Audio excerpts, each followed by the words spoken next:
What's up, guys? I'm Nick with Nick's Aquatics, and today we're going to talk about water evaporation.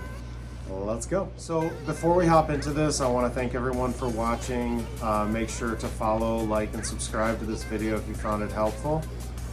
So what is evaporation? Well, evaporation is the process in which water turns into water vapor and releases from the aquarium. When it releases from an aquarium, it leaves a smaller and smaller environment for the inhabitants that we have. Is it as easy as just putting water back into the aquarium?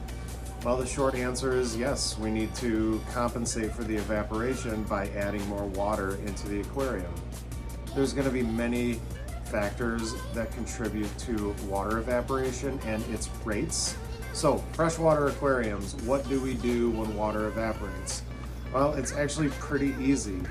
In a general sense, when water evaporates out of a freshwater aquarium, we just have to add more water to it. But we need to do it in the right way. So, when you take water out of the tap, it needs to be dechlorinated to get rid of all those chemicals that are bad for the fish. So we'll add a couple of different products are out there. C-Chem Prime is what we use. API Mix, Dress Code. There's a couple made by Tetra. There's a bunch of different products out there. So it's as easy as just adding the dechlorinator into the tap water and then adding your bucket of tap water that's been dechlorinated into the aquarium. Now, when water evaporates in a saltwater aquarium, water evaporates and salt does not. So salt is going to remain in the system. The concentration of salt gets greater and greater in your saltwater aquarium. So when we top off in a saltwater aquarium, we want to make sure to use RO-DI water, which is reverse osmosis deionized water. We want to use RO water and just RO water. We do not want to mix salt into it.